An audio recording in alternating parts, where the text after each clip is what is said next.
Beth opened her eyes and looked at the clock. It read 2 a.m. Her bladder felt as if it would explode thanks to David. He was again doing a tap dance inside her uterus. The little guy was not supposed to make it into the world for another 2 months, but she was already thinking of signing him up for junior varsity soccer. He was going to be a natural, she just knew it. Throwing the covers back, Beth willed herself out of bed. Peeking through the blinds, she saw the moon had broken through the clouds, a welcomed sight after the storm that had blown through earlier that afternoon. She didn't really care for storms, but it was refreshing, cooling the hot August day a bit before the humidity returned. Looking down at the nightstand, she saw her phone flashing. It was a text from her husband, Brian, who had taken a welding job out of town. He didn't want to leave her alone, but the money was too much to turn down, with a baby on the way and a brand new mortgage. Beth had told him to take it. She would be fine, with her and little David in perfect health. The one good thing, Brian was due home tomorrow. Making her way across the hall, Beth walked into the bathroom. She didn't bother to turn the light on, as she did her business while reading Brian's text. It said, "Can't wait to get home. Love you. See you tomorrow." Finishing and standing up, she ran her tongue over her lips. It was a habit she knew. Each time she woke up in the middle of the night, she craved a glass of water. Beth also knew it meant another wake-up call in a couple of hours, but she was thirsty and would deal with it then. Beth slid her fingertips along the wall as she made her way to the kitchen. This would be so much easier if she would turn the light on. However, it was only a short distance. Her foot bumped the large dog bed that sat at the end of the hall. It was actually too big to be sitting where it was, but that was where Con, their German shepherd, liked to sleep. Con was just a big baby, but at over 100 pounds, could be intimidating when the need arose. The bed had lain empty for the past few days, as he had gone missing. Beth hadn't told Brian because she was sure he had found a lady friend and would show up at the back door half-starved soon enough.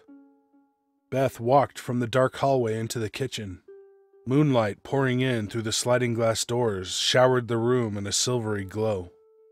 Looking through the glass and across the patio, she could see fog rising from the moist ground. The forest beyond rose through the mist like dark sentinels guarding the gates to the unknown. Turning from the door, Beth pulled a glass from the cupboard and filled it from the tap. She drank it down greedily before setting the glass on the counter. There was no need of putting it into the dishwasher. She would need it again when Dave woke her later. Turning to make her way back to bed, Beth caught movement from the corner of her eye. She faced the glass door and saw Con standing on the other side of it. He was panting heavily, with his tail wagging slowly side to side, and ears standing to attention. She made her way as quickly as she could towards the door, but stopped just short. There was something off about Con.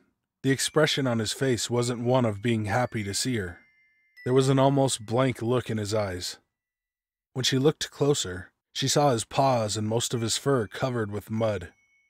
She took another step, but was met with bared teeth. Beth could not understand what was wrong with Con. Her mind raced in search of an answer that would not come. Another movement caught Beth's eye from behind Con. A figure emerged from the tree line.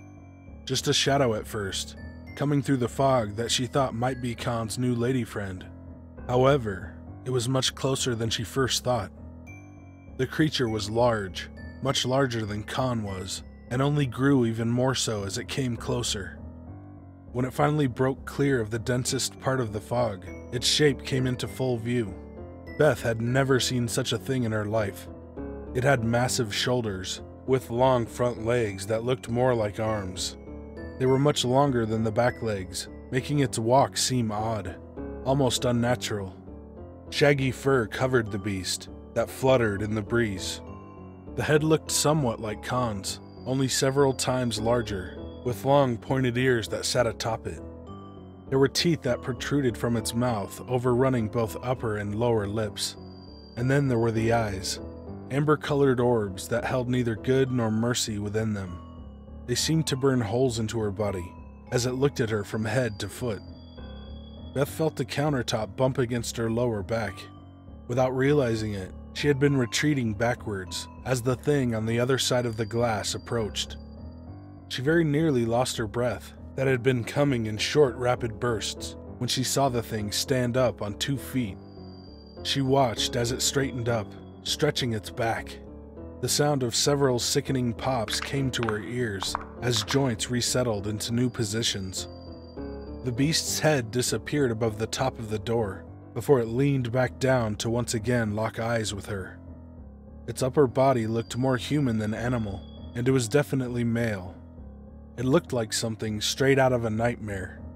Her heart began to pound even harder, feeling as if it would leap through her chest. Khan placed a muddy paw on the glass and began to bark and whine as he always did when he wanted in. The commotion stirred up by Khan brought her from the growing trance she found herself falling into. The moment of clarity brought a few things to mind and into perspective, such as the day she found her rose bush pulled out by the root, the same one she had pricked her finger on, the complete lack of wildlife in a place that should be crawling with it. Moreover, how the realtor was in such a hurry to get away from here the day they moved in. He knew something was in those woods and didn't say anything. It also explained why Khan would stand at the door growling in the days before he disappeared. Beth was brought from those memories as the beast placed one of its huge clawed hands on Khan's head, calming him into silence. Her mind filled with fear and confusion at what she witnessed in front of her. However, she also realized Khan no longer belonged to her. For whatever reason, he was now the plaything of the monster standing next to him. Beth clenched her fists in as much anger as fear. In doing so, her hand closed around the phone, lighting up the screen. And with that trembling hand, she quickly punched in 911. The ringing coming through the tiny speaker sounded like a chainsaw cutting through the now suffocating silence. A voice soon answered, asking what the emergency was. But before she could say anything, a low rumble pierced her chest. Beth dropped the phone to the floor as she turned, and once more looked the thing outside in the eye. Drool fell from the creature's mouth as it slowly spread its jaws, revealing jagged teeth fit for only one thing. Sweat beaded on her brow. As the rumble within her chest increased, her will started to become less and less her own. A scream caught in Beth's throat when the thing closed its mouth and formed what she could only call a cruel smile. She watched as it sniffed the air and brought its gaze from her eyes to rest on her protruding belly. The beast raised a hand and slowly rubbed its own muscled stomach while it dragged a thick tongue across its lips. Beth wrapped her arms around herself. In the back of her mind, she knew there would be no stopping this thing if it decided to break through the glass door. Beth once again felt the low rumble intensify within her chest. She closed her eyes as her mind began to cloud and the room spin. She felt the countertop slowly slide up her back until she found herself sitting on the floor. Forcing her eyes open, she once again looked at the beast. It and the world around both seemed to blur. The rumble she felt moved down her body and rested in her lower stomach. A sharp pain shot through her lower back. The muscles in her abdomen tightened as her water broke and spilled out onto the floor between her feet. Tears welled up in her eyes when she felt her baby move. Another scream tried to force its way from Beth's throat as the beast slowly slid the door open and stepped inside the room. With 2 graceful steps, it was standing over her. She watched as it leaned over, almost touching her face with a large, wet nose. She felt drool that was still oozing from its mouth drip down, falling on her cheek. The smell of fetid breath filled her nostrils, causing her to fight back the bile that had replaced the scream stuck in her throat. The realization of why this thing was in her house became all too clear. She tried to fight it, but the spell the monster had cast was overwhelming. Another pain shot through Beth as David was beginning to crown. He was coming into this world, regardless of the monster standing over them, waiting for him to arrive. As the labor pain subsided, Beth looked up at the creature to see it had backed away. Through the haze, she heard a siren and saw a blue flashing light. The beast made the 2 quick steps toward the door, where it stopped and looked back at her. It held up a gnarled finger, pointed at her, and smiled before stepping back through the door. disappearing back into the fog with Khan in tow.